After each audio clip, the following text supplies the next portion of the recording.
کیوں دیکھتے رہتے ہیں ستاروں کی طرف ہم، جب ان سے ملاقات کا وعدہ بھی نہیں ہے۔ اس نے ترنم سے شعر پڑھا۔ یہ صبح صبح ستارے کہاں سے؟ اس نے دانت پیسے۔ اچھا تو پھر یوں ہوگا کہ تم بہت دور ستاروں سے پرے، جانے کس منزل آفاق، خدارا سمیہ، یہ تم اپنے اوٹ پٹانگ اشعار سمیت یہاں سے دفع ہو جاؤ، جانے کیا سوچ کر بکواس کی جا رہی ہو۔ آخر کار اس کا ضبط جواب دے ہی گیا۔ پہلے ہی ٹہل ٹہل کر تھک گئی تھی، اوپر سے سمیہ کے اشعار، وہ اس پر چڑھ دوڑی، مگر وہ بھی کمال کی ڈھیٹ تھی، بیٹھی ہی رہی۔ تو پھر یہ تم ٹہل ٹہل کر اور آنکھیں مٹکا مٹکا کر کس کا انتظار کر رہی ہو؟ کون ہے وہ خوش نصیب شہزادہ؟ تمہارا سر، وہ دھاڑی۔ ہائیں، سر؟ اچھا وہ سر، یعنی میرے سر ادریس، مگر تم ان سے کہاں ٹکرا گئیں؟ ہائے بیچارے پروفیسر ادریس، کیا قسمت پائی ہے۔ ویسے سوچ لو کہ یہ عشق نہیں آسان، بس اتنا سمجھ لیجئے، ایک آگ کا دریا ہے اور ڈوب کے جانا ہے۔ اوہ، تو کون کافر آگ کے دریا میں کود رہا ہے؟ اس نے دونوں ہاتھوں سے سر تھام لیا۔ ظاہر ہے سر ادریس تو آگ کا دریا ہی ہوئے تمہارے لیے، 4 بچوں کے باپ، بلکہ نانا ہو چکے ہیں۔ ویسے تمہیں اتنا ٹہلنے اور پریشان ہونے کی ضرورت نہیں ہے، بڑے میاں بس آتے ہی ہوں گے۔ سمیہ کچھ اس انداز سے بولی کہ اسے غصے کے باوجود ہنسی آ گئی، پھر اچانک اچھلی اور گیٹ کی طرف بھاگی۔ اخبار والا دھپ سے رول کیا اخبار گیٹ کے اندر اچھال گیا تھا جس کا انتظار وہ شاہکار آ گیا۔ وہ اخبار اٹھا لائی۔ ہائیں، تو کیا اخبار کا انتظار ہو رہا تھا اس شدت سے؟ سمیہ نے دیدے پھاڑ کر اسے دیکھا۔ جی ہاں، آپ کی اطلاع کے لیے عرض ہے کہ آج میرا رزلٹ آؤٹ ہوا ہے۔ وہ اخبار لے کر اندر بھاگی اور اس کے پیچھے سمیہ لگ گئی۔ اس کا رزلٹ سب مل کر دیکھتے تھے۔ فیضان کو تو اس کے پاس ہونے کا کبھی یقین تھا ہی نہیں۔ وہ سٹنگ روم کے ٹیبل پر اخبار پھیلا کر دیکھنے لگی، بلکہ وہ خود کیا دیکھ رہی تھی، سمیہ ہی رول نمبر ڈھونڈ رہی تھی۔ وہ تو آیتوں کا ورد کر رہی تھی۔ تبھی سمیہ نے سر اٹھایا اور پھر اس پر ایک رحم بھری نگاہ ڈال کر اسے ایک پیپر میں رہ جانے کی خبر دی۔ ہائے نہیں، اس کا چہرہ اتر گیا۔ اس قدر خراب رزلٹ کا تو اسے گمان بھی نہ تھا۔ فیضان ہنسنے لگا۔ کزن، مجھے یقین تھا میری چھوٹی سی بہن ایک پیپر میں تو ضرور لڑکے گی۔ تم بکواس مت کرو، وہ چلائی۔ اتنے انتظار کا یہ سلام؟ اس سے تو بہتر تھا سر ادریس کا ہی انتظار کر لیتی۔ سمیہ مسکرائی تو پرگل نے اسے گھور کر دیکھا۔ وہ اپنے خراب نتیجے پر سخت دل برداشتہ ہو رہی تھی۔ یکدم ہی بلک اٹھی۔ ارے میں تو پہلے ہی کہتی تھی مت پڑھو آگے، دل پڑھائی میں لگتا نہیں، بس ڈگری کا شوق چرایا تھا۔ امی نے ڈانٹنا شروع کر دیا۔ پھر برہان بھائی بھی اسے چھیڑنے لگے اور یوں اس کا سارا غصہ سمیہ پر اترا۔ تمہاری وجہ سے فیل ہو گئی ہوں، تم نہ آتی تو میرے پیپرز اچھے ہوتے۔ ہائیں، میں تمہارے ایگزامس کے دنوں میں کب آئی تھی؟ مجھے تو آئے سے 15 دن ہی ہوئے ہیں۔ وہ آستینیں چڑھا کر لڑنے پر آمادہ ہو گئی۔ تو پھر فیل کیوں ہو گئی میں؟ ماشاءاللہ، یہ بھی میں بتاؤں، اتنی معصوم ہونا، اوٹ پٹانگ جو لکھ کر آئی ہوگی، اور وہ تمہارے مامی چاچے لگتے ہیں کہ فرسٹ پوزیشن دے دیتے تمہیں۔ ایک پیپر میں ہی تو رہ گئی ہو، سپلی میں دے دینا۔ برہان بھائی نے مشورہ دیا۔ کوئی ضرورت نہیں بس اب اسے پڑھنے کی، گریجویشن نہیں کرے گی تو مر نہیں جائے گی، اب ایک اور سال پڑھے۔ امی نے فیصلہ سنایا تو وہ پیر پٹک کر کمرے میں چلی گئی۔ ہمیں غم ملا ہمیشہ صورت بدل بدل کر، گزری ہے عمر ساری تنہائیوں میں جل کر۔ سمیہ شام کو اس کے کمرے میں آئی تو ایک پرسوز کراہ لے کر رہ گئی۔ یہ اتنے دکھیارے گانے سننے کی کیا تک ہے؟ اس نے آگے بڑھ کر اس کے منہ سے چادر کھینچ لی۔ مجھے بہت رونا آ رہا ہے سمی، جی چاہتا ہے چیخ چیخ کر روں۔ اس نے ایک تیز سسکی لے کر سمیہ کی طرف دیکھا۔ تو رو لو جان، ادھر میرے ناتواں شانے پر سر رکھ کر جی بھر کر رو لو۔ اس کے قریب بیٹھ کر سمیہ نے اپنا شانہ بڑی فراخ دلی کے ساتھ اسے سونپ دیا تو وہ سچ مچ اس کے شانے پر سر ٹکا کر بلک بلک کر رو پڑی۔ ارے گل، یہ کیا پاگل پن ہے؟ تم کون سی بہت ذہین فتین تھیں کہ ایک پیپر میں لڑکنے پر اتنی شاکڈ ہو رہی ہو؟ میں اس لیے نہیں رو رہی اب، وہ سر اٹھا کر بولی۔ ہیں؟ تو پھر کس لیے رو رہی ہو؟ سمیہ کو حیرت کا جھٹکا لگا۔ امی مجھے گاؤں نانی کے پاس بھیج رہی ہیں۔ ہائے سمی، میں وہاں جا کر کیا کروں گی؟ وہ پھر رونے لگی۔ تو یہ بات ہے۔ ویسے نانی تو ہیں ہی ہلاکو ٹائپ کی، اس قدر کام کرواتی ہیں اور اوپر سے روک ٹوک الگ۔ ہلاکو تو نہ کہو نانی کو، اس نے روتے ہوئے اسے ٹوکا۔ اچھا پھر ایسا کرتے ہیں کہ ہم دونوں اس بار مل کر جاتے ہیں گاؤں۔ سمیہ اس کے رونے پر شاید پگھل گئی تھی۔ پرگل پر حیرتوں کے پہاڑ ٹوٹ پڑے۔ تم بھی چلو گی؟ تم نے تو وہاں نہ جانے کی قسم کھا رکھی تھی۔ اس نے خوشگوار حیرت کے ساتھ سمیہ کو دیکھا۔ اسے یاد تھا 3 ماہ پہلے سمیہ گاؤں گئی تھی ہفتہ بھر کے لیے، اور واپس آ کر کانوں پر ہاتھ لگا کر قسم کھائی تھی کہ اب کبھی نانی کے پاس نہیں جائے گی۔ بڑی خالہ پھر کئی بار گئیں، مگر وہ اپنی قسم پر قائم رہی۔ اتنا وزن گھٹا دیا تھا نانی نے میرا، کہتی تھی اتنی موٹی ہو رہی ہو، سارے کام کرنے پڑتے تھے، صرف ایک ریشمہ ہی تو ہے وہاں پہ ملازمہ، اور ایک چوکیدار، بس باقی کے سارے کام میرے ذمے تھے۔ اسی لیے تو ممانی جان جاتی نہیں ہے حویلی۔ منہ بنا کر کہتی وہ دوبارہ گاؤں نہ جانے کا عہد کر چکی تھی، مگر آج پرگل کے ہمراہ جانے پر راضی تھی۔ صرف تمہاری خاطر یہ قسم توڑی ہے کم بخت، ورنہ تو میرے فرشتے بھی پناہ مانگتے ہیں نانی اماں سے، اس نے کہا تو پرگل خوش ہو گئی۔ اسے یہ تو یقین تھا کہ اس بار امی اسے گاؤں بھیج کر ہی رہیں گی، مگر اب سمیہ کا ساتھ اس کی پریشانی رفع کر گیا تھا۔ وہ مطمئن ہو گئی۔ سمیہ نے لاہور فون کر کے اپنی امی کو اطلاع دے دی تھی کہ وہ گاؤں جا رہی ہے۔ رابعہ خالہ یہ سن کر بہت خوش ہو گئیں کہ بیٹی نے قسم توڑ دی تھی، اور پھر دوسرے دن ہی برہان بھائی ان دونوں کو سرخ حویلی چھوڑ آئے۔ نانی تو دونوں کو ایک ساتھ دے کر نہال ہی ہو گئیں۔ ارے مجھ بڑھیا کا خیال کیسے آ گیا تم نے گوڑیوں کو؟ انہوں نے حیرت کا اظہار کیا۔ ڈنڈے کے زور پر آئے ہیں، سمیہ نے کہا تو پرگل کا بے ساختہ کہکہا بلند ہو گیا۔ اے ہے، یہ لڑکیوں کے ہنسنے کا انداز ہے۔ نانی نے اپنا چہرہ پرگل کی طرف گھمایا تو وہ سٹ پٹ آ گئی۔ اوہو نانی، بس اب آپ شروع مت ہو جائیے گا کہ جوان لڑکیوں کو کیا کرنا چاہیے اور کیا نہیں۔ جوان نہ ہوئے کوئی مصیبت گلے پال لی، سمیہ قدرے اکتا کر بولی تو نانی اماں بادل نخواستہ چپ ہو گئیں۔ چوکیدار ان دونوں کا سامان اندر رکھ گیا تھا۔ ہم صرف 15 دن رہیں گے، سمیہ نے صوفے پر گرتے ہوئے اطلاع دی۔ تو ایک دن بھی نہ رہو، کسی نے بلوایا ہے؟ نانی نے خفگی ظاہر کی، انہیں اس کا یہ احسان کرنے والا جملہ کچھ بھایا نہیں تھا۔ سمیہ، پرگل نے اسے آنکھیں دکھائیں۔ آتے ہی اس نے نانی سے پنگا لے لیا تھا، اتنے دن کیسے گزریں گے؟ اور سنائیے نانی حضور، کیسی طبیعت ہے آپ کی؟ پرگل نے مزاج کے مطابق اخلاق کا مظاہرہ کیا۔ ٹھیک ہوں، جی رہی ہوں۔ تم کیا سعدیہ کے ہاں آئی ہوئی تھیں؟ نانی نے سمیہ سے پوچھا۔ جی 15 دن سے آئی ہوئی تھی۔ 15 دن سے؟ نانی گویا اچھل پڑیں۔ میرے اللہ، یہ رابعہ کو کیا ہو گیا ہے؟ تمہیں وقت بے وقت بھیج دیتی ہے۔ ارے برہان سے منگنی ہو گئی ہے، تمہیں تو پردہ کرنا چاہیے، نہ کہ وہاں رہنے چلی جاؤ جب دل چاہے۔ نانی اماں کی پیشانی پر سلوٹیں پڑ گئیں۔ ارے تو وہ کون سا مجھے دیکھتے ہیں؟ جتنا دیکھنا چاہیے وہ تو اتنا بھی نہیں دیکھتے۔ اس نے آخری جملہ آہستگی سے ادا کیا، جو صرف پرگل ہی سن سکی تھی۔ وہ بے ساختہ ہنس پڑی۔ نانی نے اسے دیکھا، انہیں اس کا یوں منہ پھاڑ کر ہنسنا ذرا نہ بھایا، مگر وہ چپ رہ گئیں۔ سمیہ منہ پھٹتی، کچھ کہنے پر پھر لڑ پڑتی، اور وہ ایسی منہ پھٹ نواسی سے اس وقت الجھنے کے موڈ میں نہ تھیں۔ اچھا بچیوں، تم اپنے لیے کمرہ سیٹ کر کے آرام کرو، پھر بیٹھ کر باتیں ہوں گی۔ وہ دونوں اٹھ کر ایک کمرے میں آ گئیں۔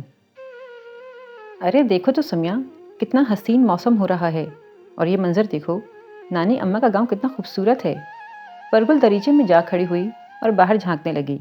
ماشاءاللہ، ابھی تو آنے پر آنسو بہائے جا رہے تھے اور ابھی گاؤں پیارا بھی ہو گیا۔ سمیہ نے بیگ سے کپڑے نکالتے ہوئے اسے تیز نظروں سے دیکھا۔ بھائی گاؤں تو خوبصورت ہے نا، یہ تو بس اپنی حویلی میں سناٹا ہے۔ میں تو پھر بھی 15 دن بعد رفو چکر ہو جاؤں گی، تم رہنا حسین گاؤں میں مٹیارن بن کر۔ ہائے نہیں سمیہ، تمہیں بھی مہینہ بھر رہنا ہوگا۔ وہ روحان سی ہو گئی، مگر سمیہ انگوٹھا دکھا کر باتھ روم میں جا گھسی۔ امی نے تو حکم دیا تھا کہ خبردار 2 مہینے سے پہلے گاؤں سے واپس مت آنا، مگر اب سمیہ صرف 15 دنوں کے لیے تیار ہوئی تھی، اور وہ اپنی بات کی پکی تھی، جو کہتی تھی وہی کرتی تھی، تو رحم کی اپیل کرنا اس کے سامنے عبث تھا۔ خیر دیکھا جائے گا، اس نے شانے اچکا کر قبل از وقت سوچنا ترک کر دیا۔ گاؤں کی شام بڑی سہانی تھی۔ وہ دونوں نانی اماں کے ساتھ حویلی کے بڑے سے لان میں کرسیاں ڈالے بیٹھی تھیں۔ نانی جان، آپ کو شاعری سے دلچسپی ہے؟ سمیہ کی رگیں شاعری پھڑکی۔ وہ خود کو صف اول کی شاعرہ سمجھتی تھی، حالانکہ اس نے آج تک اپنے ذاتی اشعار کسی کو نہ سنائے تھے۔ نہ بابا، میں ایسی خرافات نہیں پالتی، نانی اماں نے کہا۔ سمیہ کو ان کا شاعری کو خرافات کہنا اچھا نہیں لگا۔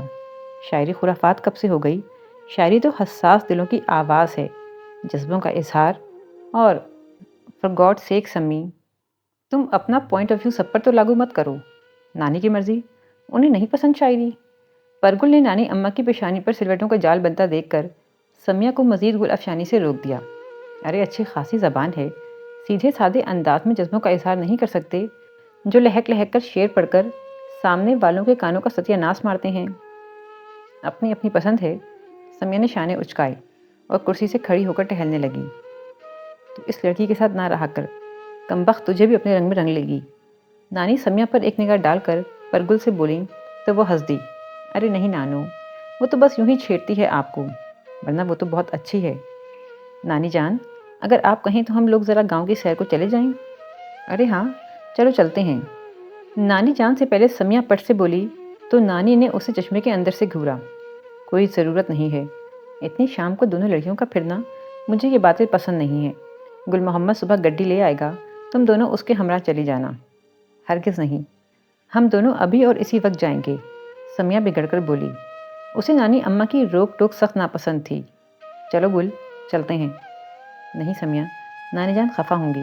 اس نے انکار کر دیا تو سمیہ اسے مکہ دکھا کر رہ گئی۔ دوسرے دن نانی جان کا پرانا ڈرائیور گاڑی کے ساتھ موجود تھا۔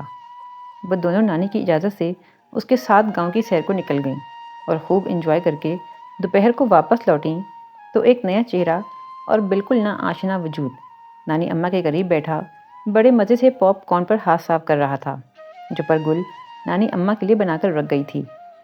اخا، جیسے ویرانے میں چپکے سے باہر آ جائے، سمیہ با آواز بلند بولی تو اس نے چونک کر سر اٹھایا۔ دو اجنبی لڑکیوں کو دیکھ کر اس کی آنکھوں میں حیرانی بھر گئی۔ آپ کی تعریف؟ وہ دونوں قریب آ چکی تھیں۔ پرگل البتہ کچھ فاصلے پر رک گئی تھی۔ اجنبی کا سراپا بڑا شاندار تھا۔ دمکتی آنکھیں سمیہ پر اٹھتی پرگل پر جا ٹھہریں اور لمحہ بھر کو چھپکنا بھول گئیں۔ سیاہ چادر کے حالے میں دمکتا چہرہ بڑا دل موہ لینے والا تھا۔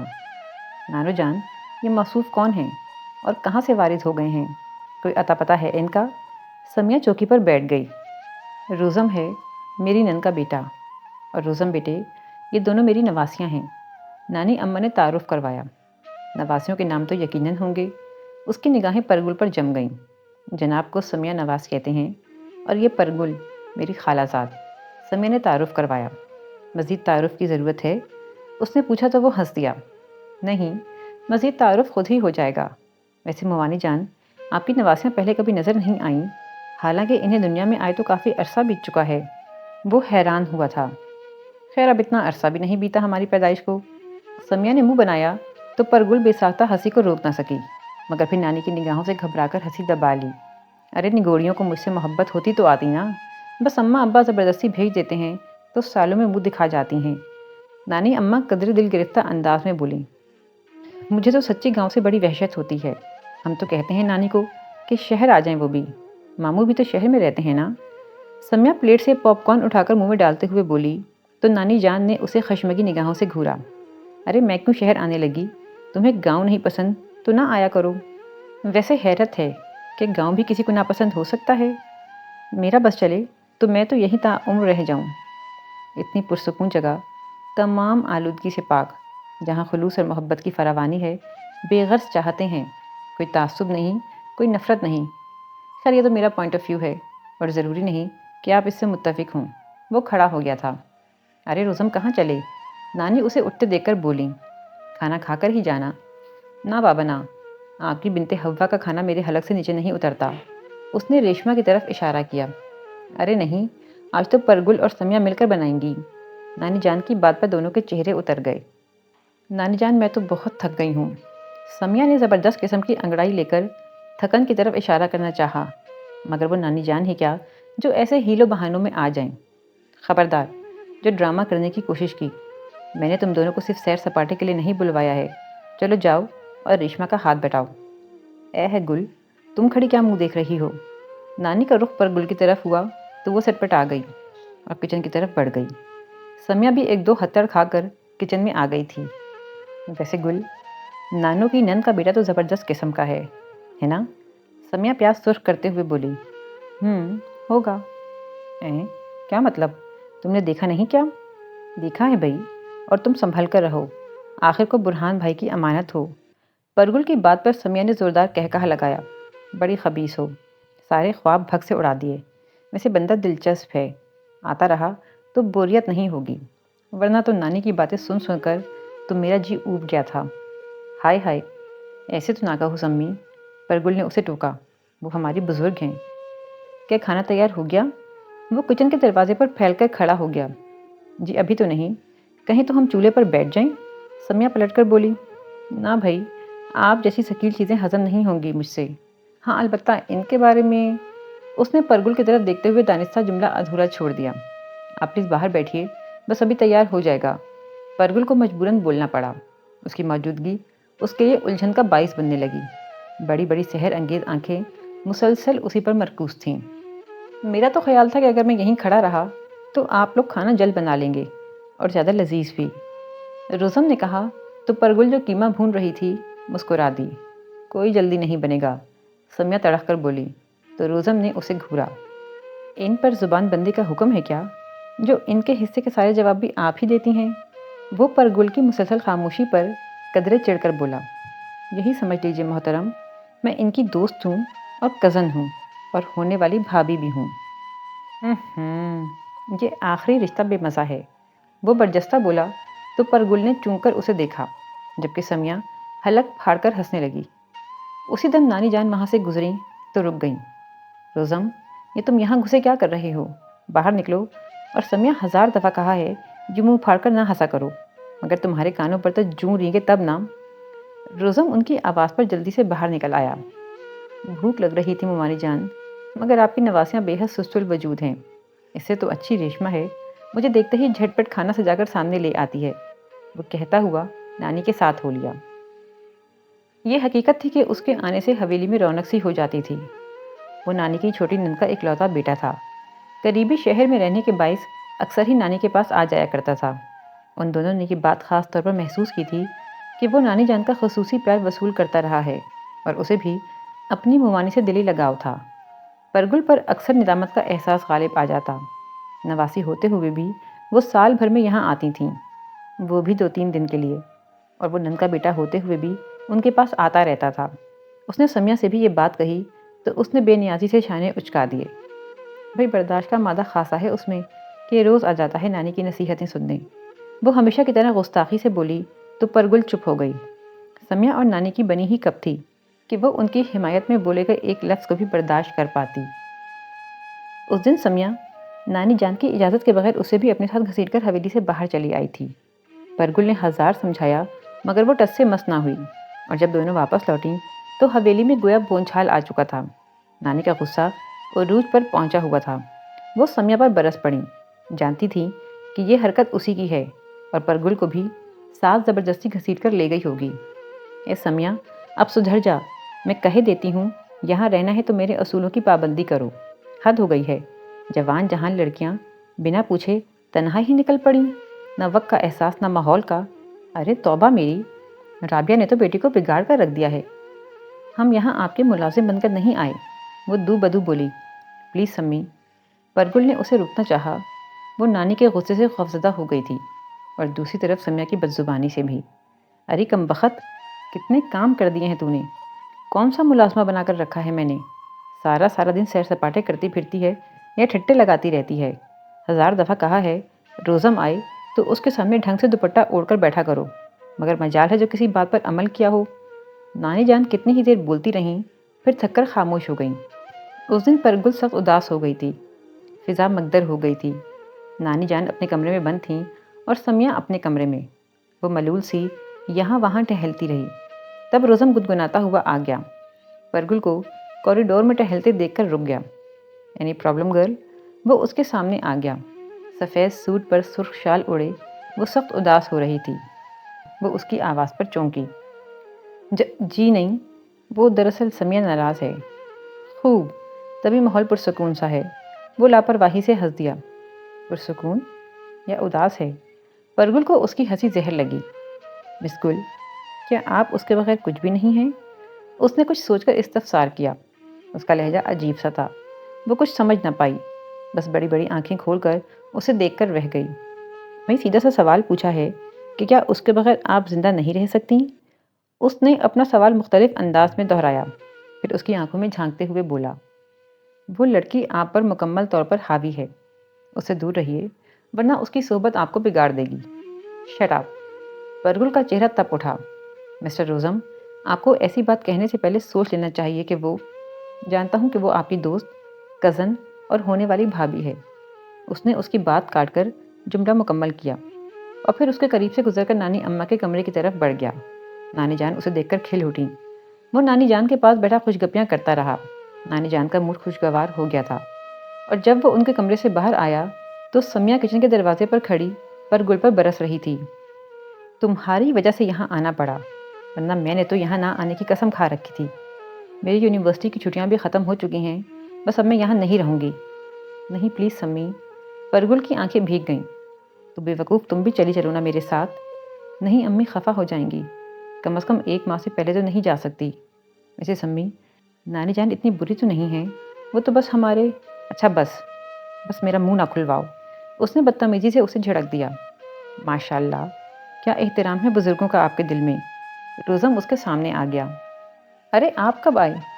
سمیہ اسے دیکھ کر کھل اٹھی۔ اس نے اس کا جملہ سنا ہی نہیں یا پھر نظر انداز کر دیا۔ مجھے تو آئے کافی عرصہ ہو گیا ہے، خیر سے کل پورے 28 سال ہو جائیں گے۔ اوہو، میں یہاں آنے کا پوچھ رہی ہوں۔ وہ ہنس دی۔ پرگل اسے دیکھ کر جلدی سے کچن کے اندر ہو گئی تھی۔ وہ بھیگی پلکیں رگڑنے لگی۔ کیا آپ کو میرا انتظار رہتا ہے؟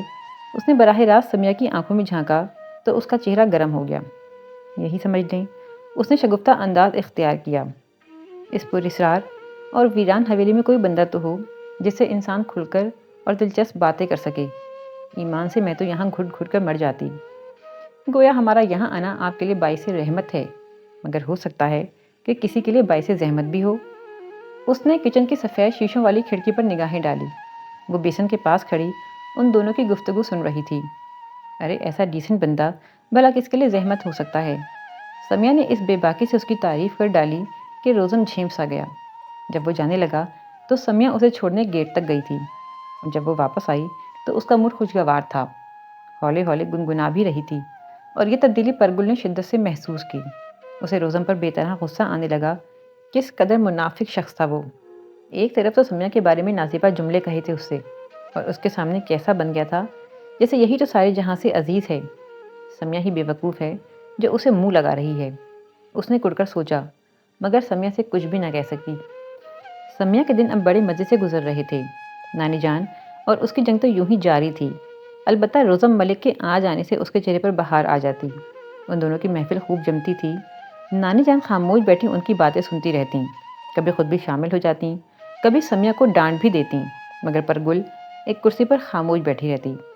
جانے کیوں اسے روزم ملک سے چڑ سی ہونے لگی تھی۔ اس نے ایک بار نہیں کئی بار سمیہ کے بارے میں ایسے ہی جملے کہے تھے اور وہ کڑ کر رہ گئی تھی، مگر سمیہ کے سامنے وہ بالکل بدل جاتا۔ پکا منافق، بدتمیز۔ وہ دل ہی دل میں اسے جانے کیا کچھ کہتی رہتی۔ وہ جس قدر خوبصورت تھا شاید اتنا ہی مکار تھا۔ یہ اس کی رائے تھی جو اس نے صرف اپنے تک ہی محدود رکھی ہوئی تھی۔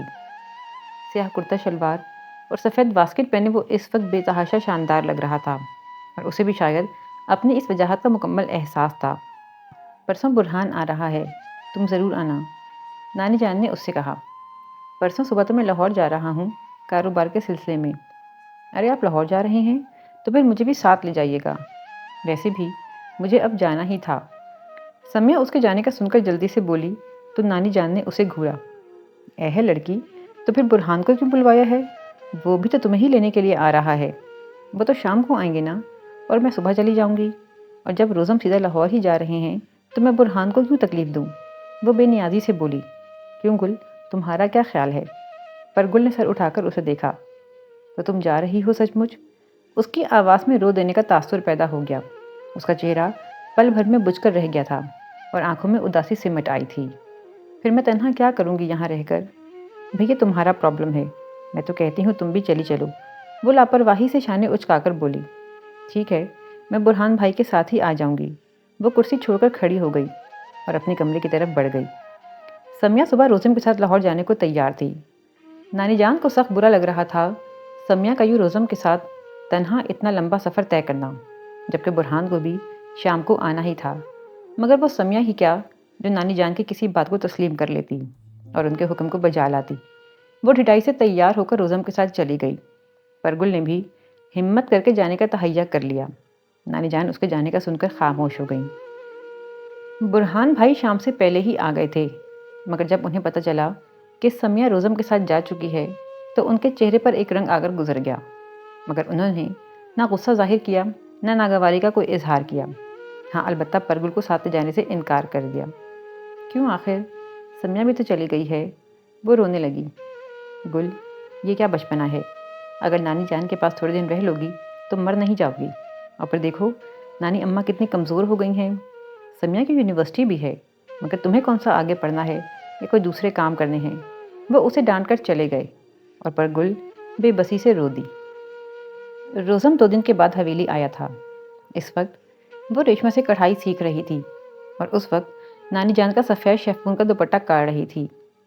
آداب، وہ بالکل اس کے قریب آ کھڑا ہوا، اور وہ جو اپنے کام میں محو تھی اس کی آواز پر اچھل پڑی۔ آپ کی ڈھال جا چکی ہے؟ وہ مسکرایا۔ اف خدایا، تو اب اس کا سامنا بھی مجھے تنہا کرنا ہوگا۔ اسے دیکھ کر اس کا حلق تک کڑوا ہو گیا۔ میں نے آپ ہی کو مخاطب کیا ہے، کہیں آپ کی زبان سمیہ ساتھ ہی تو لے کر نہیں چلی گئی؟ وہ کرسی کھینچ کر بیٹھ گیا۔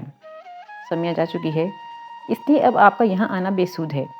جانے اس کے منہ سے یہ جملہ کیوں کر پھسل پڑا۔ وہ چونک کر اسے دیکھنے لگا۔ کرنے کو تو وہ طنز کر گئی تھی، مگر اب چھینپ رہی تھی۔ پوچھ سکتا ہوں کیا سوچ کر آپ نے یہ طنز کیا ہے؟ اس کا انداز جارحانہ تھا۔ وہ سہم گئی اور یک لخت اپنی عقل پر ماتم کرنے کو جی چاہا۔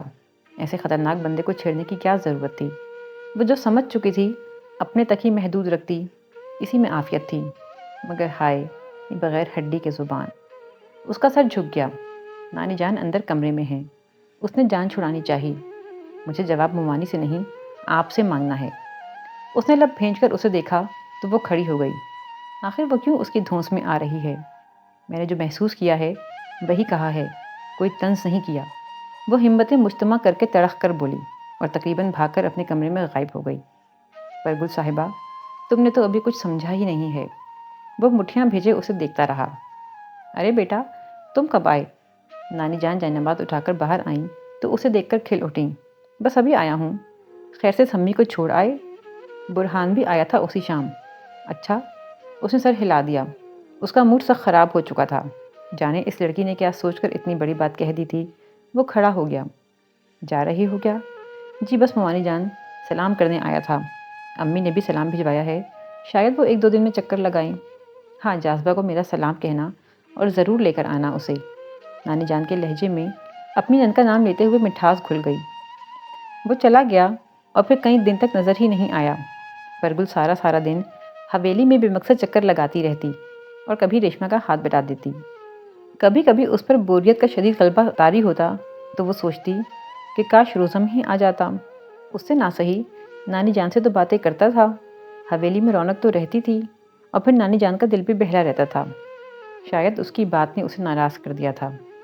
اسے کبھی کبھی افسوس ہونے لگتا، مگر میں نے بھی تو سچ کہا تھا۔ اس شخص کو بھی شرم آنی چاہیے تھی۔ سمیہ اس کے بھائی کی امانت تھی اور اسے اس بات کا علم بھی تھا، پھر اس قدر بے تکلفی سے باتیں کرنے اور گھلنے ملنے کی کیا ضرورت تھی؟ سمیہ ہی بے وقوف لڑکی تھی جو اسے منہ لگا کر رکھتی تھی۔ اسے پھر سے سمیہ کی یاد آ گئی تھی۔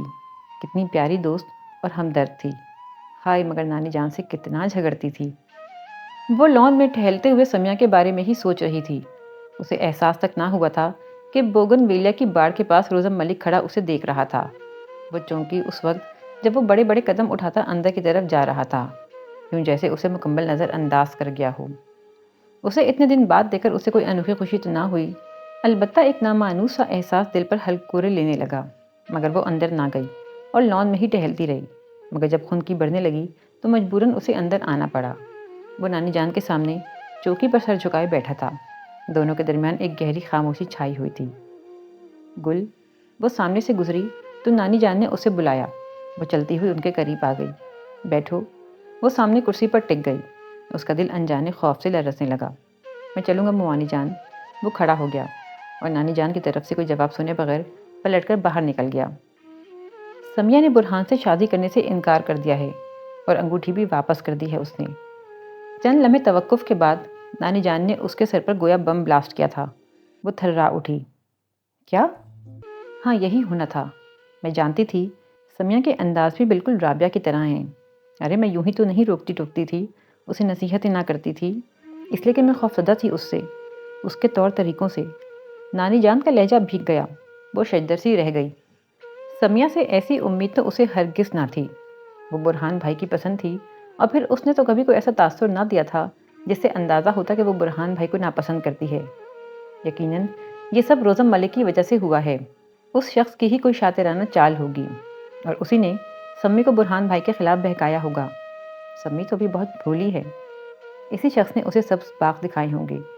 یہ خیال آتے ہی اس کے دل میں روزم کے لیے نفرت کا ایک سیلاب امٹنے لگا۔ بے اختیار اس کی آنکھیں چھلک پڑی۔ وہ اٹھنے لگی تو نانی جان نے اسے شانے سے تھام کر اپنے سینے سے لگا لیا۔ وہ سسک اٹھی۔ یہ سب کیوں ہو گیا نانی جان؟ برہان بھائی تو اسے بہت چاہتے تھے۔ جو ہونا تھا سو ہو گیا۔ ارے برہان کے لیے لڑکیوں کی کمی ہے کیا؟ اور پھر سارا قصور رابعہ کا ہے، جس نے برسوں کا رشتہ بیٹی کے کہنے پر پل بھر میں توڑ کر رکھ دیا۔ وہ نادان ہے، رابعہ تو نہیں ہے نا؟ نہیں، یہ سارا قصور روزم کا ہے۔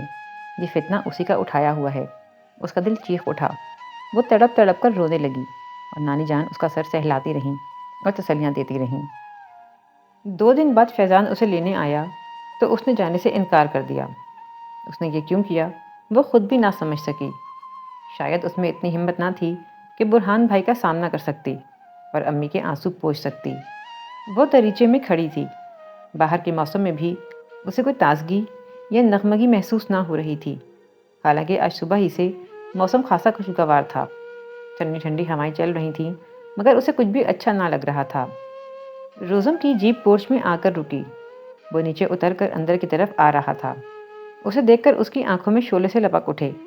وہ اندر آ چکا تھا۔ اس نے رخ پھیر لیا۔ آداب مومانی جان۔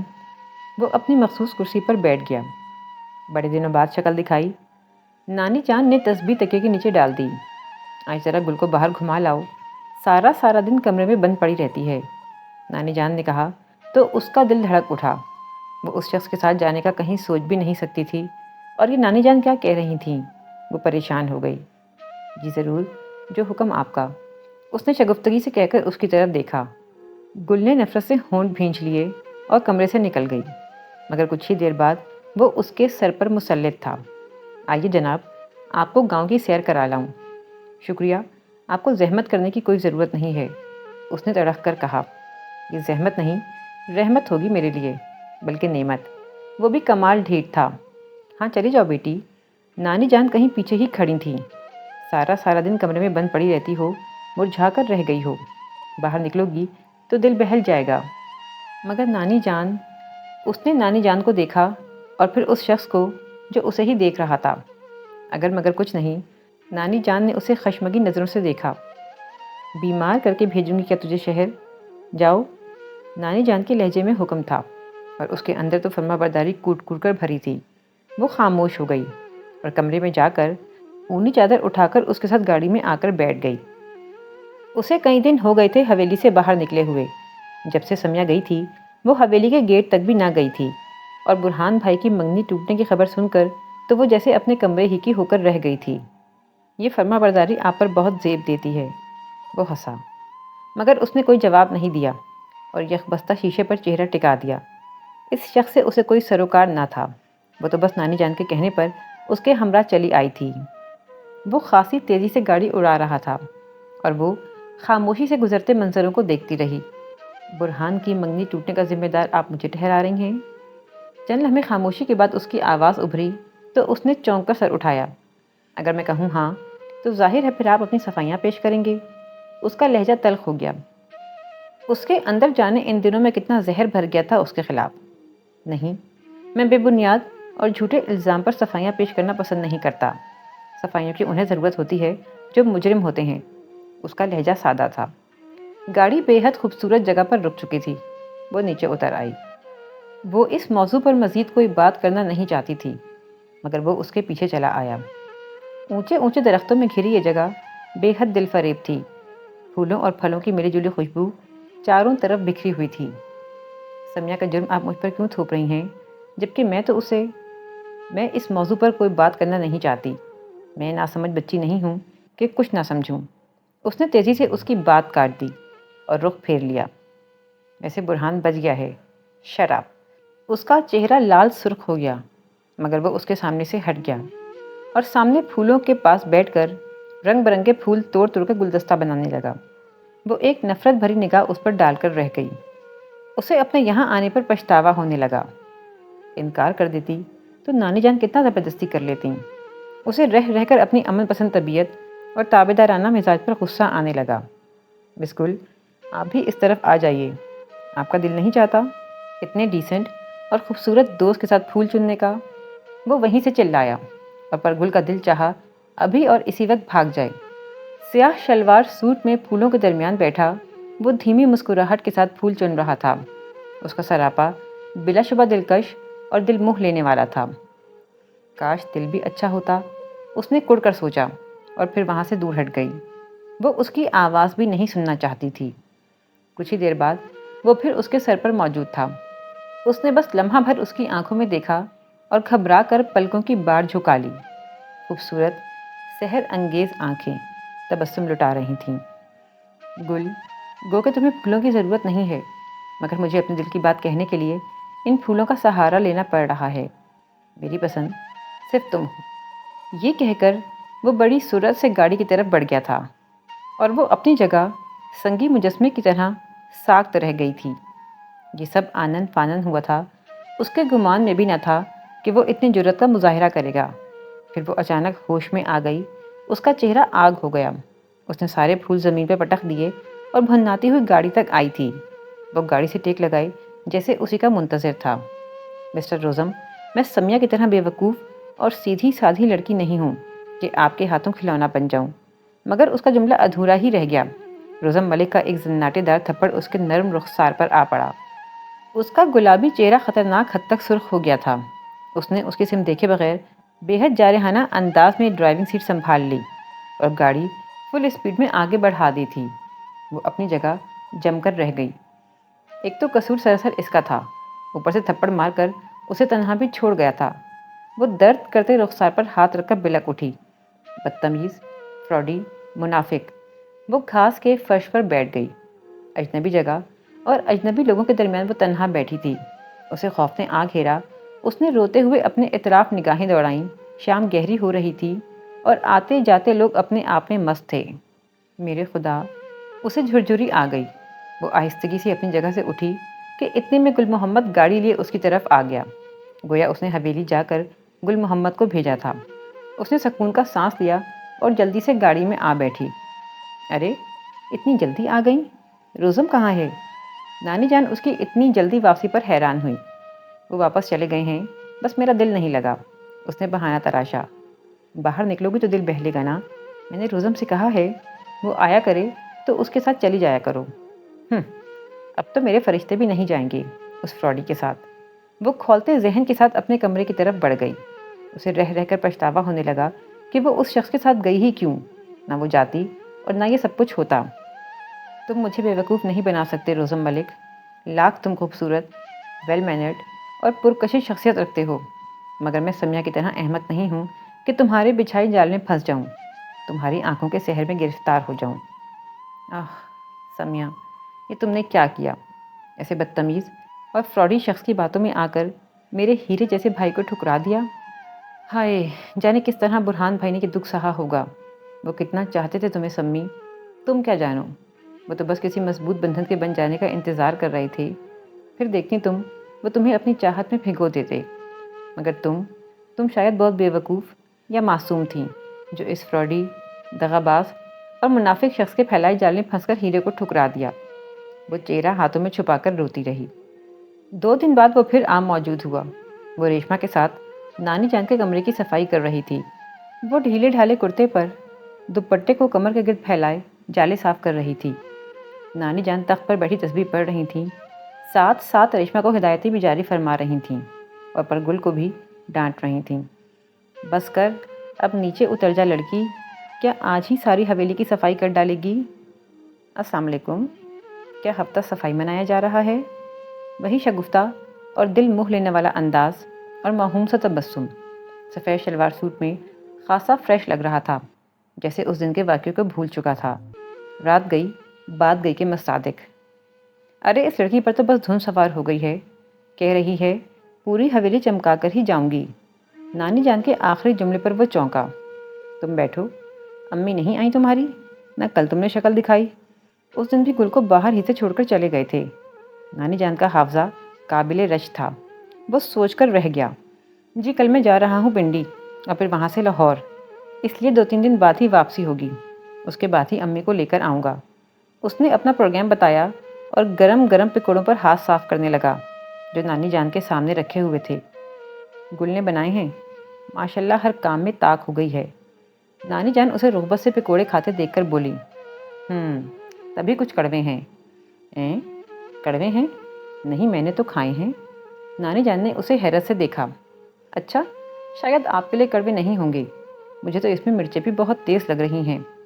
پرگل کی پیشانی پر شکنیں پڑ گئیں۔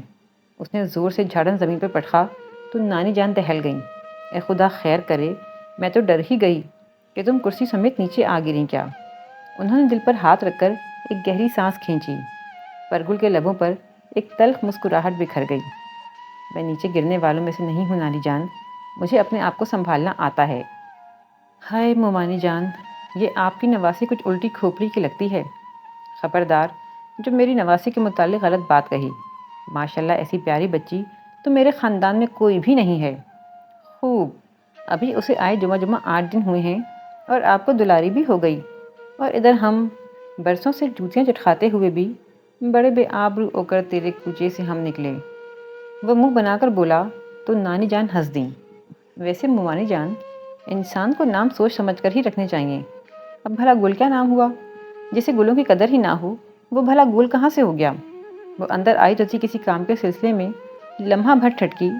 وہ اس کے جملے کا بیک گراؤنڈ اچھی طرح سمجھ رہی تھی، مگر اس وقت اس کے منہ لگنے کا موڈ نہ بنا تو جھپاک سے باہر نکل گئی۔ اے ہے لڑکے، یہ کیا اول فول بکے جا رہا ہے؟ نانی جان نے اسے چشمے کے اندر سے گھورا۔ رزم کی بات وہ خاک نہ سمجھی تھی، مگر وہ مسکرا رہا تھا۔ جسے سنانا چاہتا تھا وہ نہ صرف سن چکی تھی بلکہ سمجھ کر جل بھن کر باہر بھی نکل چکی تھی۔ وہ بالوں میں ہاتھ پھیرتا اٹھ کھڑا ہو گیا۔ آپ بالکل ٹھیک کہہ رہی ہیں، میں واقعی اول فول بکنے لگا ہوں، اور یہاں مزید آتا رہا تو بعید نہیں کہ دیوانہ بھی ہو جاؤں۔ شاید مجھے خود کو قابو میں رکھنا ہوگا۔ اچھا، السلام علیکم۔ وہ بڑبڑاتا ہوا باہر نکل گیا، یہ دیکھے بغیر کہ نانی جان اس کی ذہنی حالت پر شک کرتی اسے تشویش بھری نظروں سے دیکھ رہی تھیں۔ سنیے، وہ اسے کوریڈور میں جاتے دیکھ کر پیچھے لپکا۔ مس پرگل، میں نے آپ کو ہی پکارا ہے۔ اس قدر رسیلی آواز میں 4 بچوں کی اماں ریشمہ کو تو پکارنے سے رہا۔ وہ اس کے سامنے آ گیا جو سنی انسنی کرتی بھاگ رہی تھی۔ میری سمجھ میں نہیں آتا کہ میں نے کون سا آپ کا ادھار کھا رکھا ہے کہ آپ میری صورت سے بیزار ہیں۔ اس قدر حسین چہرہ تو لوگوں کو خوابوں میں بھی نہیں آتا۔ وہ بالکل پھیل کر اس کے سامنے کھڑا ہو گیا، اس کے آگے پیچھے ہٹنے کی تمام راہیں مسدود کیے۔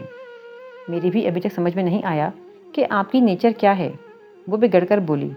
ارے تو یہ کہیے نا کہ ابھی تک آپ مجھے سمجھ ہی نہیں سکیں، تو پھر سمجھنے کا دعویٰ کر کے مجھ غریب پر غلط اور بے بنیاد الزام کیوں تھوپ رہی ہیں؟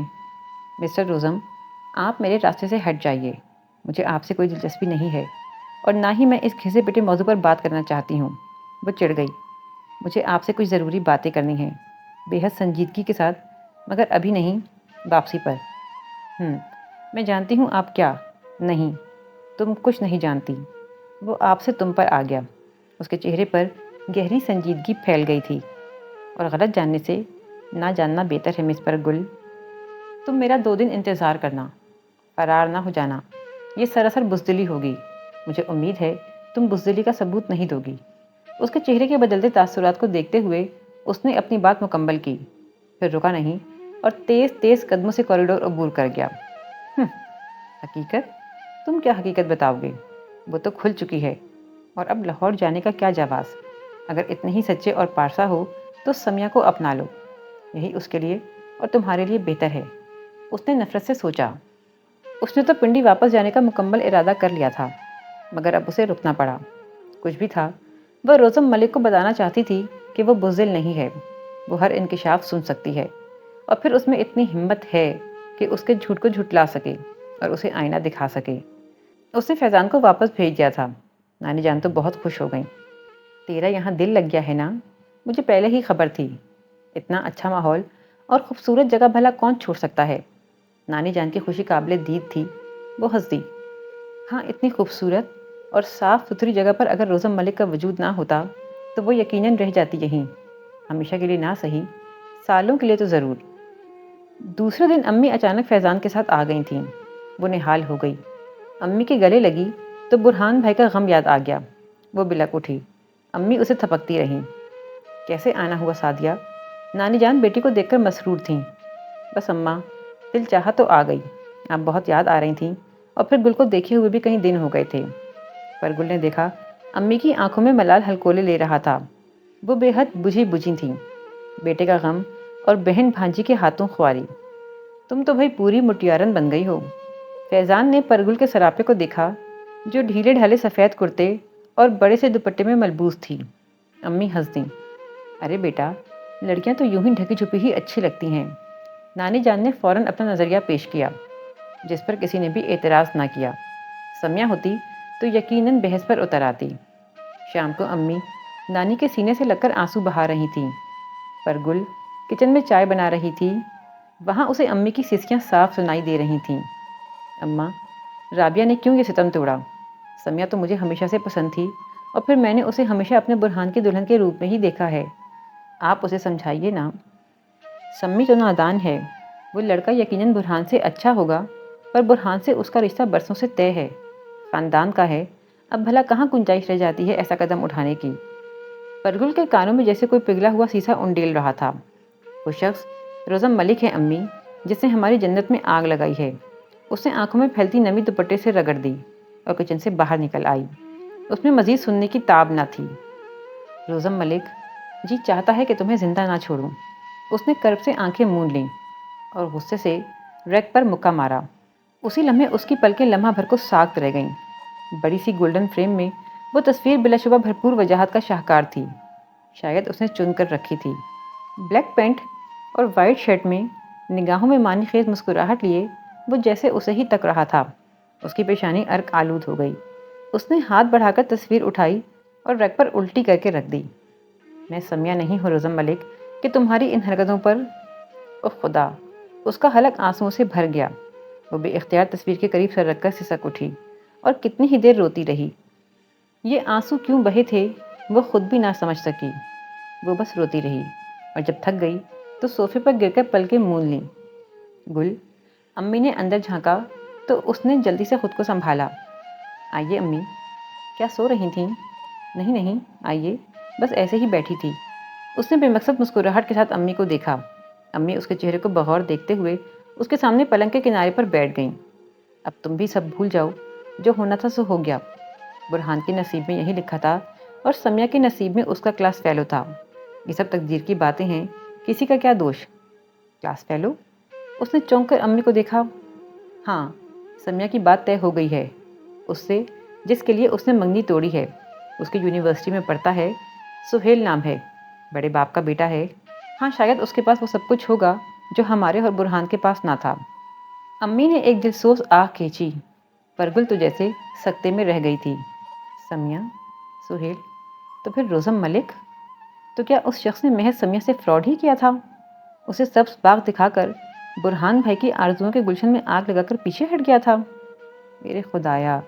اسے اپنا سر چکراتا ہوا محسوس ہوا۔ اس نے دونوں ہاتھوں سے اپنا سر تھام لیا۔ کیا ہوا گل؟ امی گھبرا کر اس پہ جھکیں مگر اس کی آنکھیں بند ہوتی چلی گئیں اور جب اس نے کئی لمحوں بعد آنکھیں کھولیں تو خود کو بستر پر پایا۔ امی، فیضان اور نانی جان اس کے قریب پریشان سی بیٹھی تھیں۔ کیا ہو گیا چندا؟ نانی جان نے اسے آنکھیں کھولتے دیکھ کر تشویش سے پوچھا اور اس کی پیشانی کو سہلانے لگی۔ اس نے خالی خالی نظروں سے سب کو دیکھا اور پھر ایک تیز سانس کھینچی۔ بس ذرا چکر آ گیا تھا۔ آپ تو پریشان ہی ہو گئیں۔ وہ جبراً مسکرا کر بیٹھ گئی۔ تم نے تو دہلا ہی دیا تھا مجھے۔ امی کے چہرے پر اطمینان اترا۔ نانی جان نے اسے خود سے لپٹا لیا۔ نہ سوچا کر اتنا، جو ہونا تھا وہ ہو گیا۔ ارے سمیہ ہی تو دنیا میں نہیں رہ گئی، ہزار لڑکیاں ہیں برہان کے لیے، اور پھر اس لڑکی نے تو خاندان کا نام ڈبو دیا ہے۔ جیسی ماں ویسی بیٹی۔ نانی جان آپ دیدہ سی ہونے لگیں۔ یاد نہیں سعدیہ تمہیں رابعہ کس کس طرح ستایا کرتی تھی مجھے؟ کبھی کالج جانے کی ضد، کبھی ہاسٹل میں رہنے کی ضد، اور پھر شادی شادی بھی اپنی پسند سے کر کے ہی دم لیا۔ ارے اس کمبخت ماری نے اپنی بیٹی کی تربیت بھی اسی طرح ہی کی ہے۔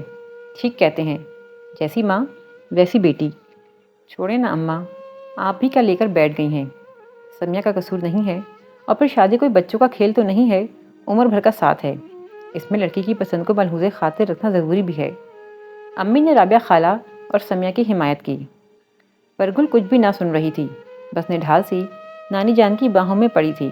اسے اپنا دماغ معاف ہوتا محسوس ہو رہا تھا۔ وہ کسے مردے الزام ٹھہرائے، سمیہ کو، رزم ملک کو، یا تقدیر کو؟ چلو اب تم آرام کرو اور ذہن پر زور مت ڈالو۔ امی نے اس کا سر تکیے پر رکھ دیا اور اس کے اوپر چادر ڈال دی، اور نانی جان کے ساتھ کمرے سے باہر نکل گئیں۔ دوسرے دن فیضان اسے زبردستی حویلی سے باہر لے آیا تھا۔ فیضان کی شگفتہ باتوں، چٹکلوں اور دل فریب موسم میں وہ خاصی فریش ہو گئی تھی۔ جب وہ دونوں حویلی واپس لوٹے تو امی اور نانی کے درمیان ایک نیا چہرہ تھا، سفید دوپٹے کے حالے میں پروقار اور جاذب نظر چہرہ۔ آ گئی تم؟ نانی اسے دیکھ کر شفقت سے مسکرائیں۔ ادھر آؤ، اس سے ملو، یہ جاذبہ ہے، میری نند اور تمہاری ماں کی پھپھو۔ نانی نے تفصیلی تعارف کروایا تو وہ اسی طرف آ گئی۔ جیتی رہو۔ انہوں نے اس کے سر پر ہاتھ پھیرا۔ جیسا سنا تھا اس سے زیادہ مونی ہے یہ تو۔ پرگل اس تعریف پر جھیم گئی۔ میں تو بھابھی رزم سے روز ہی کہتی تھی کہ لے جاؤ مجھے، اتنے دن ہو گئے ہیں بھابھی سے ملے، مگر وہ تو لاہور ایسا گیا ہے کہ پلٹ کر واپس ہی نہیں آیا۔ یہ تو اس کے ابا کو رحم آ گیا مجھ پر۔ وہ یہ کہہ کر ہنسنے لگیں۔ آؤ ادھر بیٹھو میرے پاس۔ انہوں نے پرگل کو اپنے قریب بٹھا لیا۔ خاصی شگفتہ مزاج اور دلکش خاتون تھیں۔ اس نے سوچا، وہ شخص ماں سے کتنا مختلف ہے۔ یہ جس قدر سادہ دل ہیں، وہ اسی قدر مکار اور فریبی ہے۔ اس کا خیال آتے ہی اس کا موڈ بگڑنے لگا اور وہ اٹھ کر اپنے کمرے میں آ گئی۔ ریشما نے اس کا کمرہ چمکا دیا تھا اور وہ فریم شدہ تصویر دوبارہ اس کے ریک پر سجا دی تھی۔ اس نے لب بھینچ کر غصے سے تصویر اٹھائی اور دراز میں ڈال دی۔ ارے کیوں بی بی، یہ تو رزم صاحب کی تصویر ہے۔ ریشما باتھ روم دھو کر باہر نکلی تھی، اسے تصویر دراز میں پھینکتے دیکھ کر بولی، ہاں مجھے پتا ہے، لیکن یہ کمرہ میرا ہے تو اس کی تصویر یہاں پر کیوں رہے؟ یہ والا کمرہ تو رزم صاحب استعمال کرتے تھے، جب بھی حویلی آتے اور ٹھہرتے تو یہی کمرہ استعمال کرتے تھے، پر اب نہیں ٹھہرتے، اب مصروف ہو گئے ہیں وہ۔ اچھا اچھا، اس نے ریشما کو مزید بولنے سے روک دیا، تم جاؤ۔ وہ بیزار سی دریچے میں آ کھڑی ہوئی۔ جاذبہ انٹی ایک دن رہ کر واپس چلی گئی تھیں۔ امی بھی اسی شام واپس جا رہی تھیں، مگر وہ دانستہ رک گئی۔ اسے رزم ملک کا انتظار تھا۔ اس نے 2 دن کا کہا تھا، مگر 4 دن ہونے کو آئے تھے، پلٹ کر نہیں آیا تھا۔ بزدل تو تم ہو رزم ملک، اس جھوٹ اور فراڈ پر پردہ ڈالنے کے لیے کوئی دلیل نہیں ہے تمہارے پاس۔ میں جانتی ہوں تم پلٹ کر نہیں آؤ گی، مگر میں انتظار کروں گی، تمہیں آئینہ دکھاؤں گی۔ کچھ نہیں تو سمیہ کے دل پر لگے زخموں کو کچھ حساب سے ضرور لینا ہے مجھے۔ اس نے مصمم ارادہ کر لیا تھا۔ امی چلی گئیں اور جاتے وقت اسے بہت پیار کر گئیں اور ڈھیر ساری تسلیاں دے کر گئیں۔ نانی جان بھی بڑی مسکراہٹیں بکھیر رہی تھیں اور گاہے بگاہے اسے محبت سے دیکھتیں اور اس کی پیشانی چوم لیتیں۔ وہ نانی جان کی اتنی ڈھیر ساری محبت پر ہنس دیتی۔ سمی، اتنی محبت کرنے والی تو ہے نانی جان، تم تو بلا وجہ ان سے الجھتی تھیں، ان سے نالا تھیں۔ وہ سوچ کر رہ جاتی، مگر اس کے ساتھ ہی ایک ٹیس سی اٹھتی۔ سمیہ کی یاد اب دل میں درسا جگا جاتی تھی۔ وہ ساری خوشگوار یادیں اب اس کے لیے اذیت کے سوا کچھ بھی نہ رہی تھیں۔ امی کہہ گئی تھیں کہ برہان مرد ہے، اور مرد زیادہ دنوں تک جی کو روگ لگا کر نہیں رکھتے، وہ سنبھل جائے گا، مگر اس کی تسلی نہ ہوئی تھی۔ کیا برسوں سے سنے ایک نام سے انسیت نہیں ہو جاتی؟ اور انسیت محبت میں بدل جائے تو اس شخص سے بچھڑنا ممکن کہاں رہتا ہے؟ برسوں کے بندھے رشتے کے ٹوٹ جانے پر کیا برہان بھائی کو ملال نہ ہوا ہوگا؟ اس کی رگوں میں دکھ بہنے لگا تھا۔ زندگی اس کے لیے اس قدر بدمزہ ہو کر رہ جائے گی، اس نے تو کبھی اس بات کا تصور بھی نہ کیا تھا۔ اس کے دل کی اداسی اور ویرانی جیسے کائنات کی ہر شے پر چھا گئی تھی۔ اس نے ٹیپ کا بٹن دبایا، وہ اپنے اندر کے شور کو دبانا چاہتی تھی۔ اچانک ایک مانوس سی آواز نے اسے چونکا دیا۔ اس نے اٹھ کر کھڑکی کا پردہ ہٹایا تو وہ بڑے اطمینان سے نانی جان کے تخت پر لیٹا تھا۔ ہمیشہ کی طرح اس کے چہرے پر تازگی اور شگفتگی تھی اور ہونٹوں میں دھیما تبسم۔ اسے دیکھ کر اس کا دل بہت تیزی سے دھڑکا تھا۔ کتنے دن بعد اسے دیکھ رہی تھی، وہ اسے بے اختیار تکے گئی۔ وہ سیدھا ہو بیٹھا تھا اور آستین فولڈ کرتے ہوئے نانی جان سے محو گفتگو تھا۔ یہ تم 2 دن کا کہہ کر گئے تھے اور پھر کہاں رہ گئے؟ نانی جان شکواں کنا تھیں۔ بہت طویل سفر طے کر کے آیا ہوں مومانی جان۔ اس نے ایک گہری سانس کھینچی، وہ اسے دیکھ چکا تھا۔ آئیں؟ طویل کیوں؟ لاہور ہی تو گئے تھے، اور پھر پنڈی؟ نانی جان نے اچنبھے سے اسے دیکھا۔ بہت دور گیا تھا اور شاید اب بھی میرا سفر جاری ہو۔ اے ہے، کیا بکے جا رہے ہو؟ تم تو 2 دن کا کہہ کر گئے تھے۔ جی لاہور سے تو میں 4 دن بعد ہی آ گیا تھا، بس گھر پر ہی تھا، مصروفیت کی وجہ سے نہیں آ سکا۔ اس نے نانی جان کی حیرانگی کو رفع کیا۔ مصروفیت یا ندامت کی وجہ سے؟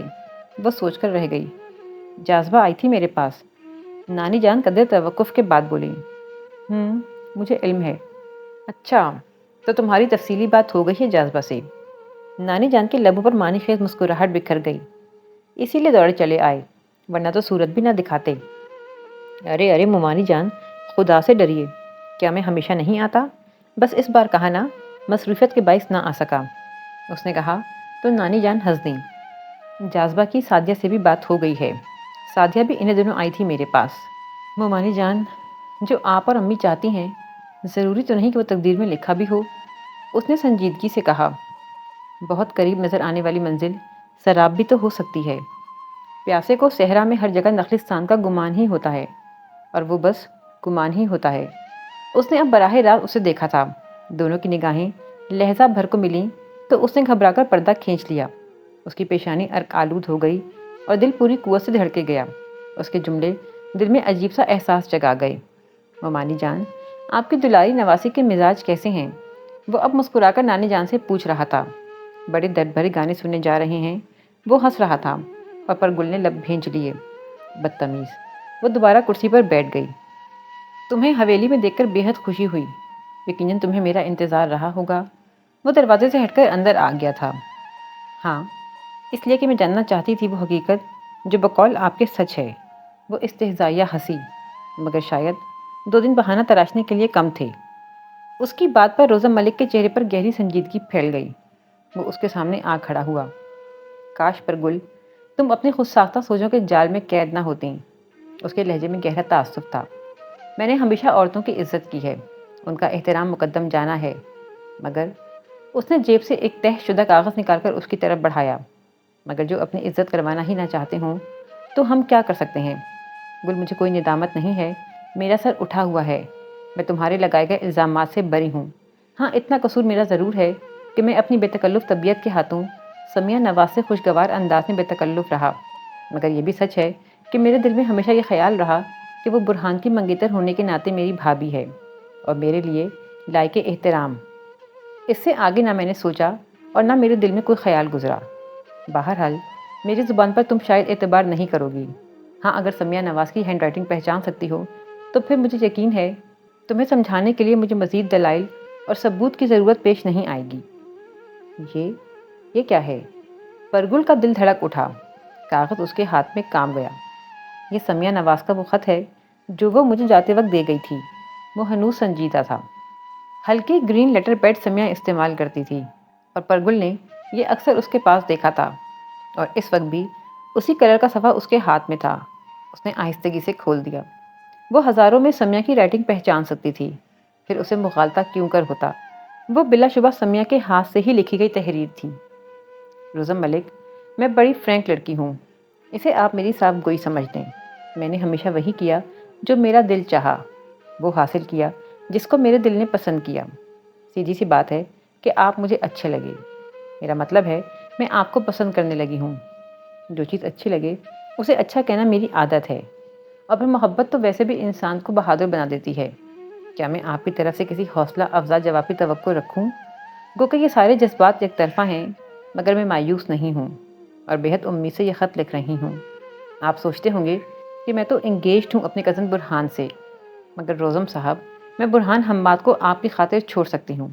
اور پھر سچ تو یہ ہے کہ میرے دل نے شاید برہان کے لیے ایسا کوئی جذبہ محسوس ہی نہیں کیا ہے، مگر آپ کو دیکھ کر مجھے شدت سے احساس ہوا ہے کہ محبت کیا ہوتی ہے، جذبات کا بہاؤ کیا ہوتا ہے، اور نرم نرم احساسات کس طرح جنم لیتے ہیں۔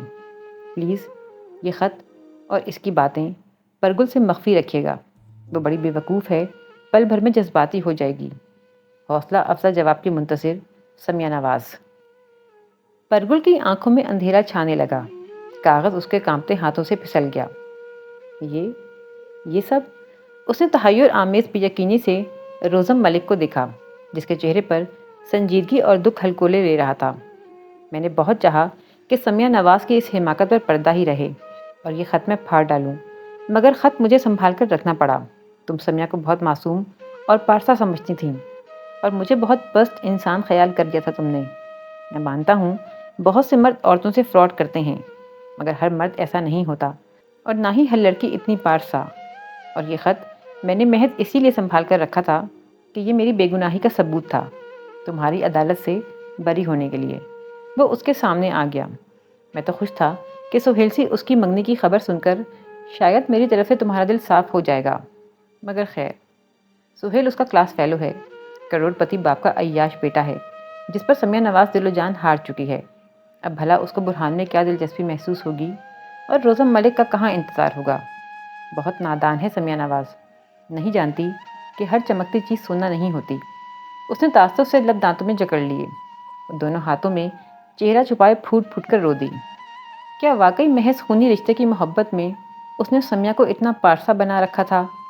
معصوم اور احمق تو وہ خود تھی، جو سمیہ اور وقت کے ہاتھوں احمق بنتی رہی۔ احمق اور معصوم تو اس کا بھائی تھا، جو سمیہ کی بے وفا طبیعت سے بے نیاز خوابوں کے ایوان سجاتا رہا، پاک جذبوں کے لال و گوہر سمیٹتا رہا، محض اس کے دامن میں سجانے کے لیے۔ مگر اسے جذبوں کی پہچان ہی کب تھی؟ وہ تو حسن سادہ کو چھوڑ کر کچے رنگ اور پل بھر میں مٹ جانے والی خوشبو کی طرف دوڑ گئی تھی۔ اس کی نظر میں شاید جذبوں کی کوئی وقت نہیں ہے، برہان ہرگز رنجیدہ نہیں ہے۔ ہاں، وقتی صدمہ یا دکھ تھا، مگر وہ بھی زائل ہو گیا ہے۔ اس نے مجھ سے کہا کہ اچھا ہی ہوا جو سمیہ نواز نے اپنے راستے الگ کر لیے، وہ اس کے قابل ہرگز نہیں تھی، بات کے نتائج زیادہ سنگین ہوتے۔ اس نے اس کا سر اونچا کیا، آنسو اس کی آنکھوں سے تواتر سے بہہ رہے تھے۔ ندامت، خفت اور شدید دکھ کا احساس اس کے دل پر کچوکے لگا رہا تھا۔ میرے خدا، اس شخص کو میں نے کتنا برا اور گھٹیا سمجھا، کتنی نفرت، کتنا زہر اس کے خلاف بھرے بیٹھی تھی، مگر یہ کتنا عظیم ہے، اس نے سمیہ کے جرم پر پردہ رہنے دیا تھا۔ شاید اب بھی وہ خط اسے نہ دکھاتا اگر وہ اپنے دل میں اس کے خلاف کدورت نہ پالے بیٹھی ہوتی۔ اس کی ہجیاں بن گئی تھیں۔ ارے بھائی، اس میں اتنا رونے کی کیا بات ہے؟ بے وقوف لڑکی، پہلے ہی بہت آنسو بہا ڈالے ہیں۔ وہ پریشان ہو گیا اور جا کر ٹھنڈا پانی لے آیا اور اس کے ہاتھوں میں تھما دیا۔ پرگل نے ایک ہی سانس میں پورا گلاس خالی کر دیا۔ دل میں بھڑکتے الاؤ میں جیسے ٹھنڈک سی اتر آئی تھی۔ اس نے سر اٹھایا تو وہ بڑے غور سے اسے ہی تک رہا تھا۔ میں بہت شرمندہ ہوں اپنے کیے پر، پلیز آپ مجھے معاف کر دیں۔ شرمندہ تو تمہیں یقیناً ہونا چاہیے، اور جہاں تک معاف کرنے کا سوال ہے تو میں بہت نرم دل ہوں، آنسو کسی کے نہیں دیکھ سکتا، اور خاص کر محبوب کے آنسو تو اور بھی دل پر خنجر کی طرح لگتے ہیں۔ اس نے شگفتگی سے کہا تو پرگل کا چہرہ لال ہو گیا۔ جانتی ہو امی موانی جان کے پاس کیوں آئی تھیں؟ اس نے بیڈ سے تولیہ اٹھا کر اس کی طرف بڑھاتے ہوئے پوچھا۔ نہیں، اس نے منہ پوچھتے ہوئے نفی میں سر ہلا دیا۔ کیا واقعی تم نہیں جانتی؟ اس نے اس کی آنکھوں میں جھانکا اور جیسے لمحہ بھر کو وقت کی نبضیں تھم گئیں۔ روزم ملک کی آنکھوں میں جذبے لپک رہے تھے اور لبوں پر دل موہ لینے والی مسکراہٹ تھی۔ پرگل نے گھبرا کر چہرہ جھکا لیا۔ اس کا دل وحشت سے دھک دھک کرنے لگا، سارے گلے شکوے آنسوؤں میں دھل گئے تھے۔ جاننا چاہتی ہو؟ وہ گھمبیر لہجے میں پوچھ رہا تھا۔ نہیں، اس نے جلدی سے رخ پھیر لیا۔ اب بھلا لفظوں کی ضرورت کہاں باقی تھی؟ روزم ملک کی آنکھیں، اس کی مسکراہٹیں اور اس کا ایک ایک اپنائیت بھرا انداز تو اسے سنا رہا تھا کہ وہ اسے تسخیر کر چکا ہے۔ وہ اپنے دل کی حالت پر حیران تھی۔ اسے یہ حیرت ہو رہی تھی کہ روزم ملک تو اس کے دل کے اندر ہی کہیں آباد تھا۔ یہ ویران قصبہ بے آباد تو نہ تھا اب تک، بس ایک دھن تھی جو چھٹی تو سارے منظر ہی دلکش اور مانوس سے تھے۔ گل، میں جانتا ہوں تم بولنے کے معاملے میں بڑی کنجوس ہو، مگر پھر بھی کوئی ایک ایسا جملہ جو میری تشنگی ختم کر دے اور میرے یقین کو مستحکم کر دے۔ وہ اس سے اظہار کا خواہاں تھا، مگر وہ کیا کہتی؟ اس لمحے اسے روزم ملک سے بے تحاشا شرم آ رہی تھی۔ دل کی بدلتی کیفیت نے اسے ہراساں کر دیا تھا۔ اس کا اصرار بڑھنے لگا تو اس نے آہستگی سے دراز کھول کر وہ فریم شدہ تصویر نکال کر اس کے سامنے ریک پر سجا دی، اور روزم ملک پر خوشگوار حیرت نے حملہ کر دیا۔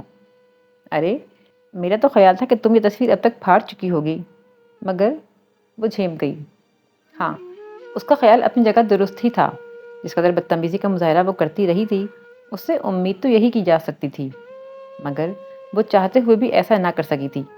کئی بار اس نے دراز سے تصویر نکال کر دیکھی تھی، پھاڑنے کا خیال بھی آیا تھا، مگر جانے کس جذبے نے اسے ایسا کرنے سے روکے رکھا تھا۔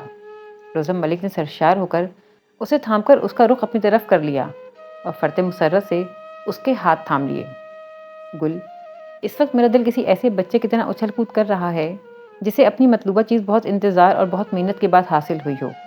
اتنی مسرت تو مجھے زندگی میں پہلی بار محسوس ہوئی ہے، جیسے صحرا میں واقعی کوئی نخلستان نظر آ گیا ہو، پیاسے کو ٹھنڈا اور شیریں پانی مل گیا ہو۔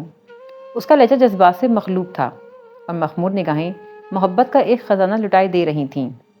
روزم، کیا ہم دونوں مل کر سمیہ کو واپس لا سکتے ہیں؟ اس نے جو کچھ بھی کیا ہے یقیناً نادانی میں کیا ہے۔ آپ میرا ساتھ دیں گے اسے شفاف اور روشن راستے پر لانے کے لیے؟ اس نے بے حد امید بھری نظروں سے روزم ملک کے تاباں چہرے کو دیکھا۔ اس کا دل سمیہ نواز کے خلاف اب بھی نہ تھا، بلکہ یہ دکھ اس کی رگوں میں گردش کر رہا تھا کہ اس کی کزن، اس کی دوست اور اس کے خاندان کی عزت بے وقوفی میں غلط قدم اٹھا چکی ہے، اور اس سے پہلے کہ اندھیرے اس کا مقدر بن جائیں وہ اسے واپس لے آئے۔ ہاں گل، اسے سمجھانا بہت ضروری ہے، اور مجھے خوشی ہے تم بہت پیارا اور خوبصورت دل رکھتی ہو، اور مجھے تعمر یہ فخر رہے گا کہ میں نے اپنی زندگی کا فیصلہ بہت صحیح کیا ہے۔ وہ محبت سے اسے دیکھنے لگا تو پر گل نے شرما کر چہرہ جھکا لیا۔ روزم ملک کی بے لوث چاہت اور اچھے کردار نے اسے بالآخر جیت ہی لیا تھا۔